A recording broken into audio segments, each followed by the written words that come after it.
Buenos días. Bueno, aquí estamos de nuevo para trabajar específicamente después de la introducción a la unidad 6 con lo que sería la clase teórica número 10. Les voy a compartir entonces la pantalla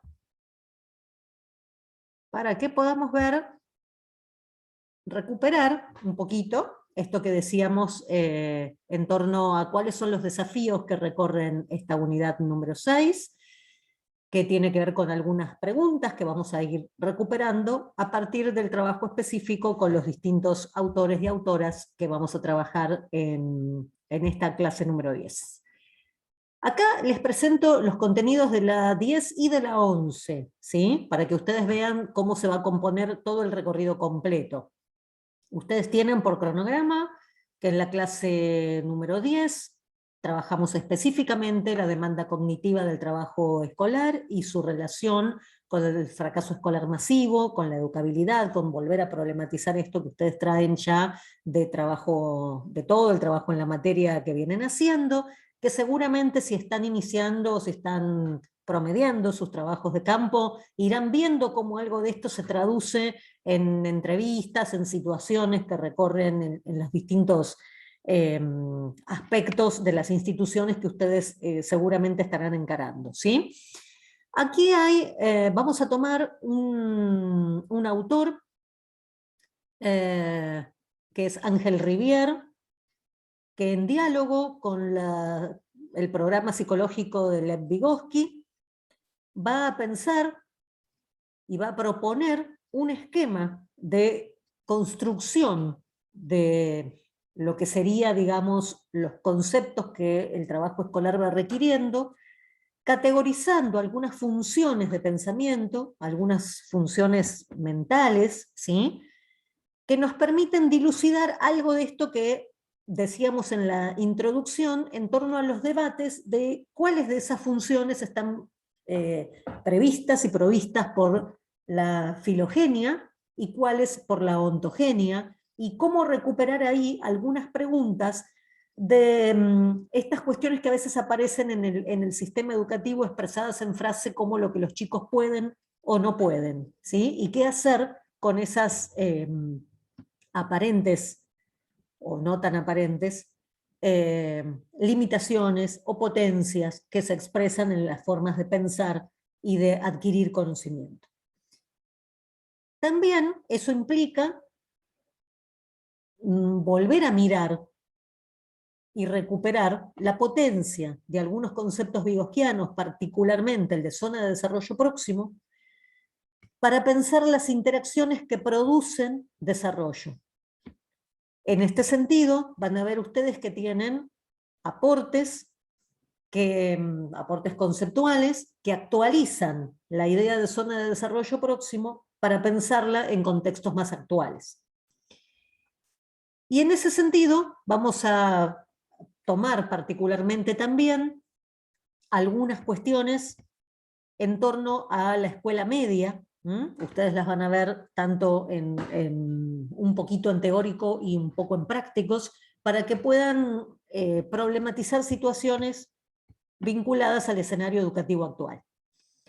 En la clase teórica número 11, la de la semana próxima, van a ver que nos metemos en esos saberes específicos que la escuela genera, que solamente se dan en contextos particulares y organizados ad hoc para eso, como por ejemplo la adquisición de la lengua escrita, lo que sería la conformación de sistemas complejos para operaciones matemáticas como los algoritmos, que tienen que ver con una forma de transmisión del conocimiento que solo se da en ambientes creados específicamente para ello y con interacciones muy organizadas.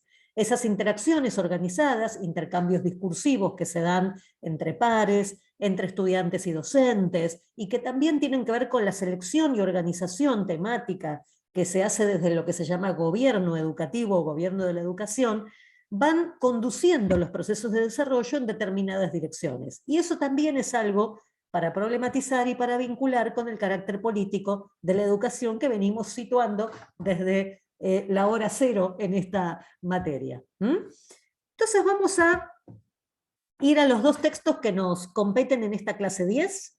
Tienen a Cristina Erauskin con Adolescencia y Escuelas, interpelando a Vygotsky en el siglo XXI. Volvemos al tema de unidades de análisis para poder pensarlas hoy. Y de Ángel Rivière, Desarrollo y Educación, el papel de la educación en el diseño del desarrollo humano. ¿Qué nos van a plantear sintéticamente ambos autores? Y algún otro que voy a meter por ahí.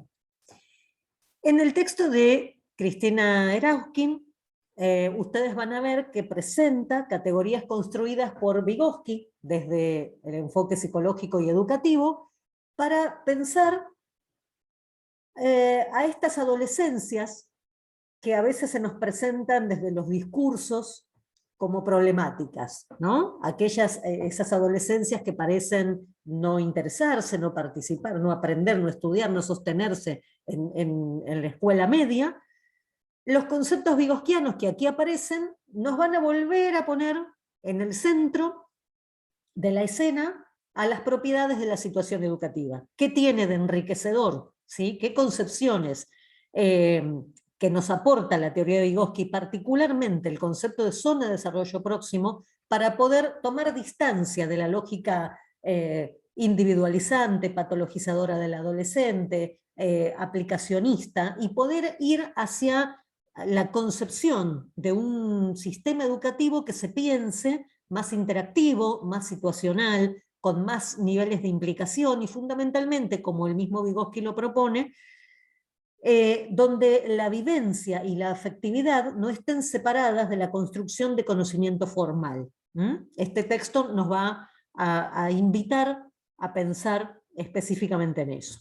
Y tenemos a Rivière, que tomando aportes de Piaget, de Vygotsky y de Chomsky, ¿sí? Que es bastante interesante porque vuelve también a muchas lecturas que tienen que ver con los aportes chomskianos, va a retomar debates sobre innatismo y constructivismo para salir, podríamos decir, o por un lateral o por una vía superadora, que tiene que ver con concebir funciones de distinto tipo, funciones mentales de distinto tipo, de distinta génesis, de distinta movilidad, de distinto grado de eficiencia, que nos van a permitir primero ponerle matices a estas afirmaciones tan generales que tienen que ver con cierto desconocimiento específico. Cuando nosotros decimos, por ejemplo, qué cuestiones son innatas y qué cuestiones son adquiridas, ahí hay un enorme paraguas que no es tan global, que requiere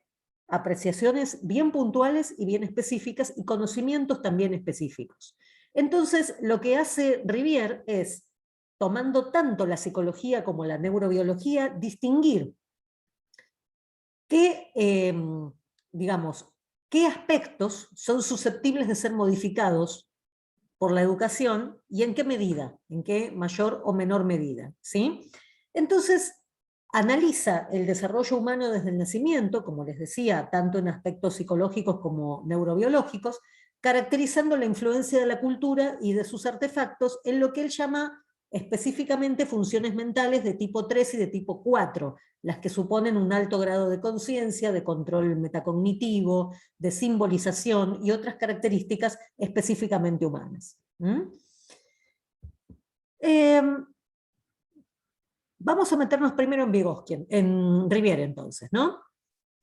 Catedrático de Psicología Cognitiva y de Psicología del Lenguaje, le dedicó gran parte de su trabajo a lo que sería la clínica e investigación del autismo, ¿sí? Y entonces dice, para entender y aportar a un debate específico en torno a lo adquirido, lo innato y el papel de la educación en el desarrollo humano, estas famosas relaciones entre aprendizaje y desarrollo que venimos trabajando desde el inicio de la cursada, dice, hay tantos factores biológicos y madurativos a atender como factores vinculados al aprendizaje en contextos diversos. Lo que necesitamos saber y lo que necesitamos discutir no es de manera binaria si uno o el otro para descartar uno o el otro, sino ver de qué modo y en qué medida impacta cada uno de estos factores en cada función psíquica. ¿Qué destaca este autor? Nos dice, la educación formal, en contextos educativos formales, en las distintas comunidades es cada vez más prolongada. En algunas sociedades empieza a los 5 o 6 años y termina a los 12, 13, en otra a los 16, 17, en otras a los 18, ¿sí? Pero si bien hay variaciones entre este inicio y este final de educación formal, instituida, en algunos casos obligatoria, ¿sí? Por parte desde las lógicas de Estado, lo que dice es, tendemos como sociedad a ampliarlas cada vez más, pero se institucionaliza a edades relativamente fijas. Y él dice, esto no es una casualidad, que más o menos en todos los países la educación empiece a formalizarse no antes de los 5 o 6 años, si bien hay algunos intentos de formalizar demasiado el nivel inicial, cosa que no está muy buena, pero bueno, después lo discutimos. Él dice, esto no es casual. Esto tiene que ver con que hay un cierto diseño filogenético de la especie humana, ¿sí? Que tiene que ser completado por la cultura. Y esto requiere algún nivel madurativo. No es casual entonces que antes de los 5 años ciertas cuestiones no se puedan organizar. Después vamos a ver cuáles. Dice, ¿qué requieren los procesos educativos? ¿Qué implican? Un uso de formas complejas del discurso, el dominio de los procesos subyacentes a su comprensión, ¿sí? Y dice, esto tiene un origen natural y cultural a la vez. La educación es un proceso de dominio creciente de recursos metacognitivos, ¿sí? Se aprende a controlar no solo los objetos que se está investigando, sino las propias formas de aprender, la propia mente, dirían estos autores. Y la educación se ocupa de objetos que son inventos culturales, históricos, complejos. Es decir, lo que transmitimos o intentamos transmitir a través de procesos educativos no son las cuestiones más simples que ha generado la cultura, sino las más complejas. Entonces, en muy poquito tiempo de la vida de alguien, se intentan transmitir toda una construcción cultural humana gigantesca. Esto no es un esfuerzo menor, es un esfuerzo mayor, que demanda cognitivamente mucho de cada ser humano, de cada grupo humano. ¿Qué dice entonces Ángel Rivière? Retoma el esquema de funciones mentales de Vygotsky, ¿se acuerdan? Procesos psicológicos elementales vinculados más a la naturaleza, procesos psicológicos superiores vinculados más a la cultura, y lo que dice es que hay funciones que él denomina de tipo 1 y de tipo 2, que están ya inscriptas, podríamos decir, en la matriz filogenética, en la matriz de la especie. Por ejemplo, ¿cuáles son funciones de tipo 1 que están presentes siempre en toda situación de aprendizaje? Las más ligadas a la percepción, ¿sí? A los procesos más perceptivos de conexión con el mundo y de inferencia más fija. ¿Qué quiere decir? Nuestra especie humana está preparada filogenéticamente para ver cierta gama de colores, para cierta constancia de brillo en la percepción ocular, que quizás otras especies compartimos con otras especies superiores, o tal vez no, digo, hay especies superiores de animales que ven algunos colores y otros no los ven. Eso está inscripto, podríamos decir, en nuestra matriz filogenética. Esto entonces no es susceptible al papel de la educación, porque tiene que ver con algo que tiene que ver con una dotación que está en la especie, ¿sí? No la vamos a producir por armar un contexto de enseñanza. Las funciones de tipo 2, como por ejemplo la construcción de la noción de objeto permanente, tan presente en la obra de Piaget, ¿sí? Ustedes la pueden reconocer ahí, tampoco es específica de la especie humana.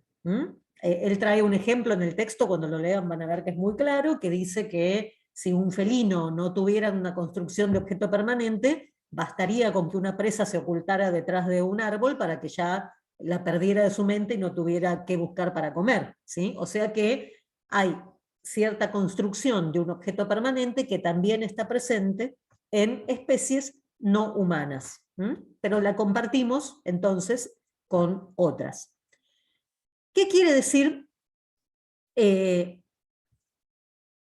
que estas funciones de tipo 1 y de tipo 2 ya estén inscriptas en la especie, ¿sí? Lo que significa es que tienden más a una eficiencia automatizada que a un control consciente y voluntario. Recuerdan en Vygotsky que lo específicamente humano se define porque hay una participación muy importante de la conciencia y del control voluntario sobre esa acción humana, compartida y mediada por herramientas. Rivière toma esto para las funciones de tipo 3 y 4 y distingue de las funciones 1 y 2, que son aquellas que están como más vinculadas, podríamos decir, a la supervivencia de la especie, ¿sí? Son aquellas que reaccionan rápidamente, en este sentido son muy eficientes, porque tienen que ver con percepciones, con reacciones, con niveles de atención, con cierta conservación de objeto permanente, y que nos permiten, básicamente, la vida, ¿sí? Nos permiten sobrevivir. Entonces actúan con mucha rapidez,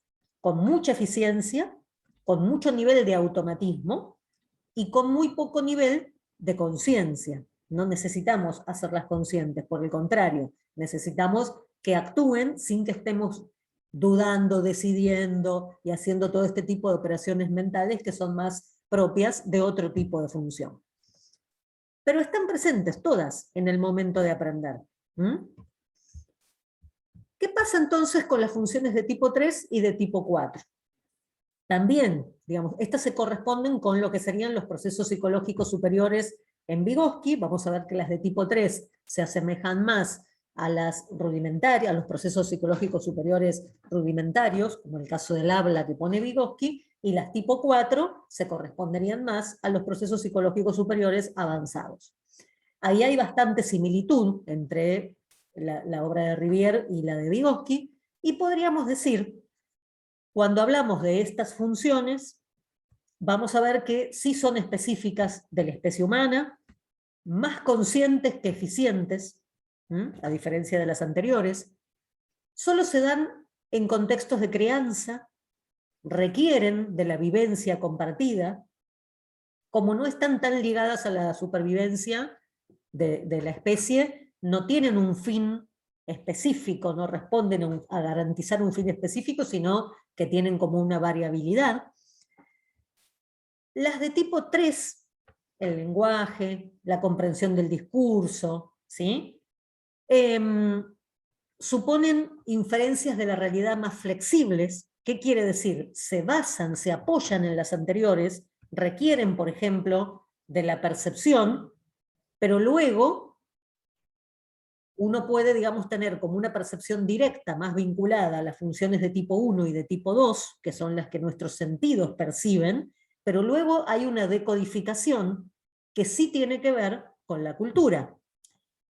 Rivière va a dar en el texto, cuando lo lean van a ver que es muy claro, el ejemplo de la música. Una cosa es percibir los sonidos, la altura, la intensidad, la variación, percibir, y otra cosa es qué compone en cada uno de nosotros, por nuestra vida, por nuestra historia cultural, por nuestras relaciones afectivas, por nuestros contextos de crianza, qué compone en cada uno de nosotros esa música. Nos gusta, nos disgusta, nos emociona, no nos emociona, nos hace imaginar escenarios, no nos produce nada, ¿sí? Ahí ya hay una cantidad de procesos que tienen necesariamente un vínculo con los contextos de crianza, porque ya implican suspender esta reacción inmediata, este esquema procedural, ¿sí? Esto que tiene que ver con la acción, y reemplazar esa acción, poner en suspenso la acción más propia de las funciones de tipo 1 y tipo 2, para imaginar, para simbolizar, para trabajar en ausencia del objeto directamente. Como si uno dijera, percibimos la altura, la intensidad, el sonido, el silencio, pero lo que componemos a partir de ahí tiene que ver con una presencia de toda nuestra historia que configura un escenario imaginativo, que pone en suspenso esa percepción tan directa para convertirla, para transformarla en un tipo de lenguaje que tiene más que ver con esto que nos vincula entre humanos, entre culturas. Decimos entonces, las de tipo 3 implican el formateo cultural de funciones definidas por el genoma, ¿sí? Se apoyan en lo que está definido por el genoma, pero producen otro efecto diferencial. Las funciones de tipo 4 suponen las anteriores, pero requieren de contextos específicos de interacción que se proponen en programas especiales. Y son, va a decir Rivière, las más susceptibles a la influencia educativa. Si pensamos en la educación, específicamente como formalización de la educación, ¿sí?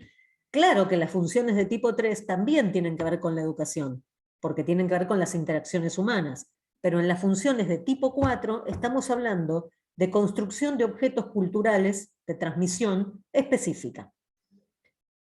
Podemos hablar de esos artefactos culturales complejos que ustedes ya vienen trabajando un montón en las unidades anteriores.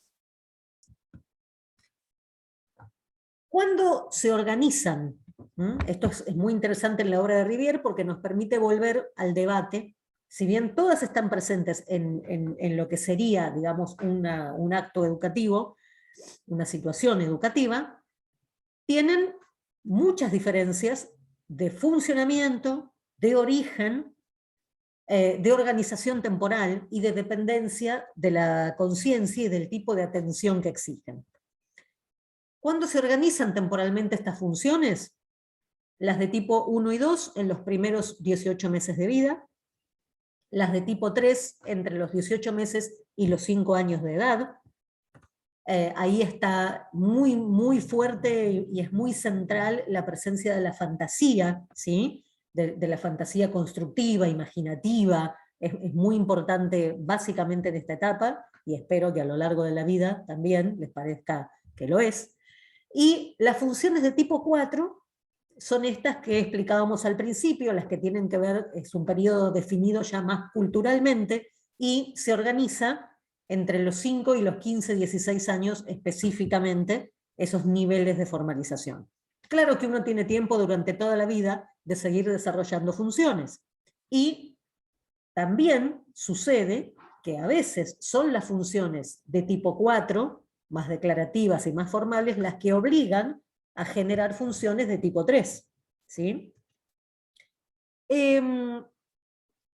Por eso también es importante, acá voy a hacer un paréntesis, problematizar el asunto de la descontextualización, porque podríamos decir, nosotros venimos cuestionando la descontextualización en el sistema educativo en el sentido de que se desvincula de la experiencia, de la vivencia, y de que ahí necesitamos volver a unir esto que nos ha divorciado tanto. Pero a la vez no tenemos que perder de vista que la educación plena, vinculada a la imaginación, también implica ciertos grados de despegue, de descontextualización, para poder ir a mundos imaginarios, a mundos lejanos, que activan el desarrollo, ¿sí? Entonces, también los invito, voy a cerrar el paréntesis, también los invito a poder deconstruir qué es lo que nos resulta cuestionable de la descontextualización y qué tenemos que poder ubicar como una, podríamos decir, una discriminación positiva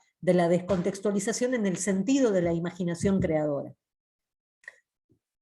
Lo interesante de las funciones de tipo 1 y 2 es que, como decíamos antes, no dependen de la conciencia y no requieren una exigencia atencional. Las hacemos inmediatamente, ¿sí? Ahora, las funciones de tipo 4 requieren mayor control voluntario y consciente, más que las de tipo 3, pero en ambas está implicada la conciencia. ¿Qué quiere decir esto? Que el gasto energético que hacemos, y que por supuesto hacen nuestros niños, nuestros adolescentes, en los procesos de escolarización, para este tipo de funciones es muy alto. Rivière dice al principio de su artículo, creo que les va a gustar, que no es normal que alguien tenga que atender 6 horas a una persona hablando, ¿sí? Sentadita y sin chistar. La verdad es que no resulta muy normal eso, ¿sí?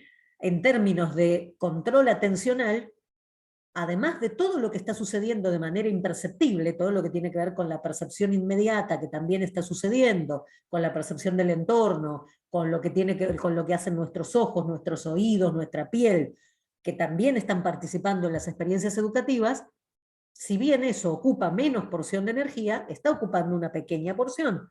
Si a eso le agregamos toda la demanda cognitiva alta en funciones 3 y 4 de lo que nos propone el sistema educativo, realmente estamos hablando de una gran exigencia, que no podemos concebirla natural ni normalizada, ni que todos debieran tener esta dotación activa, podríamos decir, en el momento en que se presentan en la escolarización. Más normal sería pensar que debemos colaborar en procesos educativos que vayan ayudando a generar y a alivianar la construcción de estas funciones de tipo 3 y de tipo 4.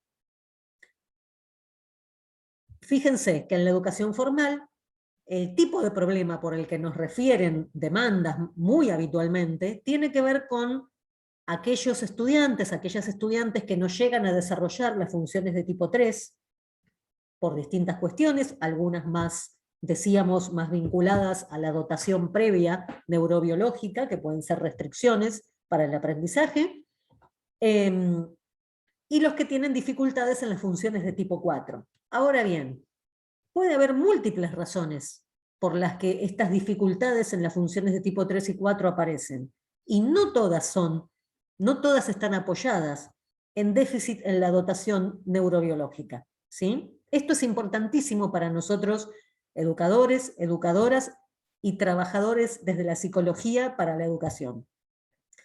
Lo que decimos es que acá hay un gran desafío, ¿sí?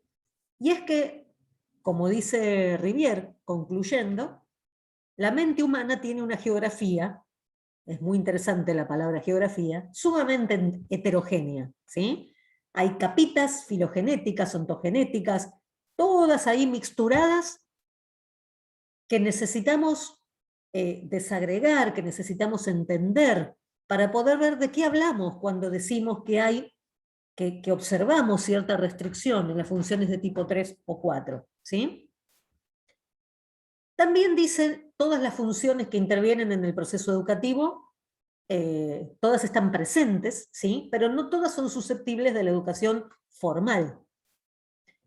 Solo podemos hablar de aprendizaje a partir de las funciones de tipo 2, que son también un poco susceptibles a la enseñanza. Y acá dice algo bastante interesante. No es posible formular un único modelo de aprendizaje que dé cuenta de las funciones 2, 3 y 4. Es decir, no hay una única manera de plantear el aprendizaje y de organizar la enseñanza, agrego yo,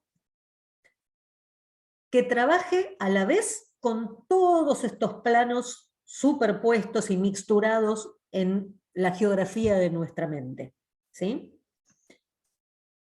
Esto me parece muy interesante, porque entonces pensar propuestas diversificadas va de la mano de no encerrarnos en una única teoría de aprendizaje y de enseñanza. Más bien iría de la mano de qué necesita este grupo humano que estoy conduciendo desde la educación para poder generar desarrollo, para poder ir hacia un nivel cognitivo más diverso, más complejo, más heterogéneo, más ampliado. Más que superior o inferior, me gusta decir más diversificado, más ampliado, más extensivo, más rico, ¿sí?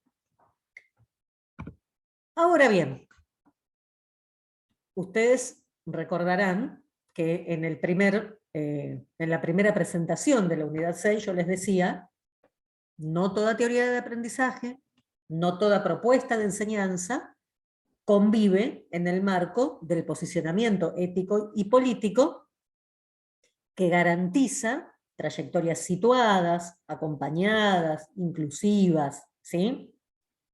Es cierto que digamos diversificado, y acá voy a unir a Rivière con las preguntas que nos venimos haciendo desde la cátedra y desde la investigación,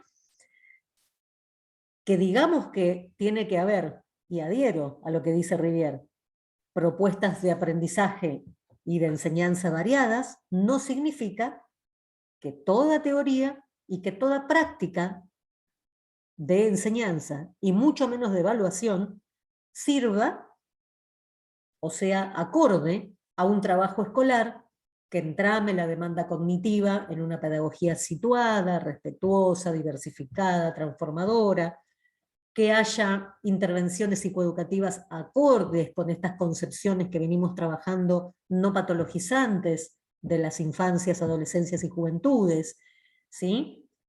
Entonces, si nosotros decimos diversidad, pero cuidado, que no todas colaboran, estamos frente a un gran desafío para pensar el acompañamiento psicoeducativo.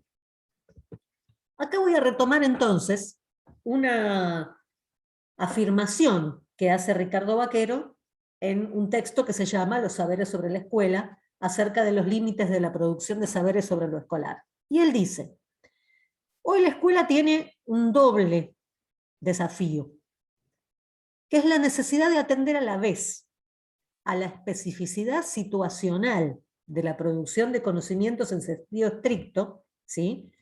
¿Qué conocimientos necesitamos producir específicamente desde una perspectiva situada, pero sin dejar de pensar, es decir, pensando a la vez, la producción de subjetividad en sentido amplio? Creo que de alguna manera esta pregunta, esta afirmación desafiante que nos trae Ricardo Vaquero, nos permite, nos obliga y nos invita a invertir la relación de fuerzas que tradicionalmente tenemos en educación, donde pensamos una única subjetividad, no en sentido amplio, sino chiquitita y muy sesgada y muy reducida, y pensamos aprendizajes no situados, ¿sí? Invierte esa relación de fuerzas, nos invita a pensar desde lo situacional, específico, invitándonos a pensar en las disciplinas, en las teorías que aportan, digamos, a esta contribución, a este debate, pero para poder pensar justamente formas de desarrollo subjetivo en sentido amplio, donde todos y todas nuestras estudiantes puedan tener un lugar en este gran desafío que es la educación. Aquí traje al texto de Cristina Erauskin, que les nombraba al principio. Hice un pequeño recorte, pero para invitarles a leer, porque es una lectura amena, es una lectura que ustedes pueden desarrollar por sí mismas, por sí mismos. Hice un pequeño recorte donde ella trae, estas autoras traen, ¿sí? A Vygotsky para pensar hoy a las adolescencias. Y dice, ¿desde dónde pensar hoy la cuestión de los jóvenes? Desde diferentes ámbitos se proponen visiones negativas, ¿sí? Que vinculan a la adolescencia con adicciones, con violencia, delincuencia, desinterés por la participación, bajo rendimiento académico, desgano, apatía, empobrecimiento del lenguaje. Trae todas las dificultades de lo que hoy escuchamos que se dice, en este caso, sobre los adolescentes, ¿no? Y recupera la gran potencia de la zona de construcción social de conocimientos en Vygotsky, la famosa zona de desarrollo próximo o proximal, como un sistema funcional de interacciones e interdependencia en escenarios socioculturales específicos. Y aquí trae el concepto que desarrollan, que está presente en todas las teorías de tradición hegeliano-marxista y que está muy fuerte en el modelo de Vygotsky, de los post-vygotskianos, que es que la propia personalidad no está exenta de factores socioculturales, ¿sí? Personalidad, en las definiciones hegeliano-marxistas y en toda la tradición rusa, de la psicología rusa, está fuertemente vinculada al concepto de historicidad. Es decir, nos permite pensar como una unidad indivisible la construcción permanente de la potencialidad humana en espacios compartidos. En espacios compartidos donde la razón y la afectividad se dan juntas, construyen conocimiento. No hay conocimiento que esté desvinculado de la vivencia y de la afectividad ligada a las vivencias. Podríamos decir, no hay conocimiento sin experiencia compartida, situada y mediada por herramientas. Y a la vez, los conocimientos pueden colaborar dialógicamente a generar nuevas vivencias. No está divorciado en estas teorías el aprendizaje formal y la construcción lógica de conocimientos específicamente humanos de lo que sería la vivencia, ¿sí? El compartir y el estar, entre otros.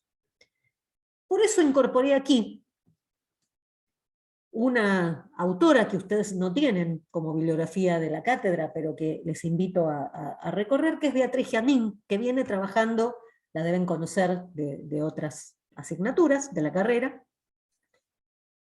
que dice: hay un tipo específico de violencia que se ejerce contra niños y adolescentes y que es la patologización de la infancia y la adolescencia, que deriva en tratamientos en los que se medica para tratar trastornos y para no preguntarse acerca del funcionamiento de los adultos y de la sociedad en su conjunto. Son movimientos de deshumanización, de descualificación, de no reconocimiento, ¿sí? Y se pregunta: es muy curioso que en un momento en que se sostiene la complejidad de todos los fenómenos, vieron que esto está absolutamente atravesando todos los discursos de la época, en que se cuestionan las certidumbres, en que se desarrolla la investigación en neurociencias planteando la plasticidad neurológica durante los primeros años de vida, se reduzca la psicopatología infantil a cuadros fijos y se tienda a considerar toda manifestación como un producto de un problema neurológico. Traje aquí estos textos porque me parece que se complementan perfectamente. En este modo que les decía, de decir qué teorías, qué prácticas resultan complementarias y cuáles no, a la hora de pensar en un posicionamiento ético-político frente a la educación, a la transmisión, a la enseñanza, a la inclusión y al sostén y acompañamiento de las trayectorias de nuestros estudiantes, ustedes tienen entonces que pensar a Vygotsky, que pensar la zona de desarrollo próximo, que pensar las funciones mentales específicamente humanas, estas de tipo 3, de tipo 4 que nos trae Angel Rivière, es solidario con la idea de despatologizar las infancias y las juventudes. Si nosotros adherimos a este tipo de teorías, no podemos a la vez considerar formas estandarizadas de diagnosticar que derivan en procedimientos medicalizantes. Tampoco podemos adherir a pruebas estandarizadas de medir el rendimiento de los estudiantes y el fracaso escolar.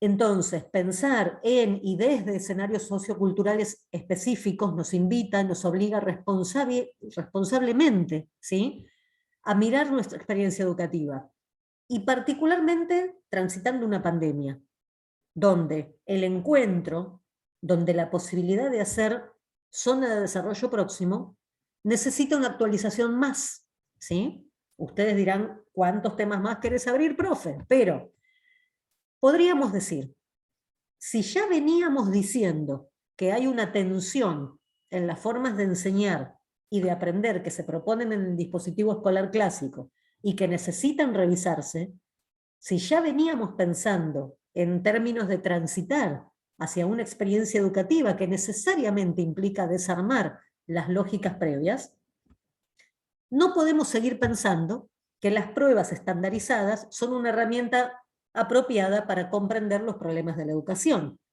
Y les decía, mucho menos habiendo transitado, estando todavía en tránsito, de un sacudón universal que nos trajo el COVID-19, que nos puso en un contexto de incertidumbre donde nos obligó a pensar respuestas inéditas para un problema inédito. Si la escuela venía teniendo que sacudirse, se sacudió. Y así como mostró también problemas vinculados a la conexión, a poder garantizar las trayectorias de todos y todos los estudiantes, así como puso sobre la mesa muchas desigualdades, también obligó a modificar formas escolares que había que modificar. Por lo menos, no digo que esto esté logrado, lo que digo es que está conmovido. Lo que digo es que hay que poder prestarle atención a estas nuevas mediaciones que la pandemia obligó a poner en escena. Por ejemplo, la mediación de las tecnologías. Por ejemplo, otras formas de conexión, otras formas de agrupamiento, otros modos de conseguir el vínculo pedagógico. Muchas cuestiones por las que veníamos bregando en entornos educativos y psicoeducativos y agarrándonos un poco de los pelos. Pero lo que decimos es, hay algo, y acá los voy a invitar para cerrar esta clase y continuar en prácticos, los voy a invitar a escuchar al famoso Irgo Engström, el mismo del triangulito de la teoría de la actividad, que nos aporta algunas pistas a la hora de pensar cómo se conmueve la lógica de un sistema de actividad cuando este sistema de actividad se agota. Nosotros veníamos viendo que el sistema educativo tal como fue pensado tradicionalmente tenía unos cuantos puntos ciegos y unas cuantas cuestiones a repensar. Esta conmoción, esta necesidad de producir nuevas respuestas para continuar el vínculo pedagógico que nos impuso el distanciamiento social obligatorio, quizás sean una oportunidad, podemos pensarlo de esta manera, para ver cómo se transforma un sistema de actividad. Escuchen a Engström, que en esto nos ayuda a ver de qué manera esto puede posibilitar y también qué riesgos hay cuando uno piensa en una nueva herramienta que ayuda a transformar un sistema de actividad. Nos va a invitar a pensar cuáles son las potencialidades, pero también los riesgos que esas nuevas herramientas traen si las concebimos por fuera de una lógica de pensamiento que garantice derechos. ¿Sí? Muy bien, vamos a llegar hasta acá. Nos vemos, ustedes siguen trabajando los prácticos y nos vemos prontito en la clase número 11.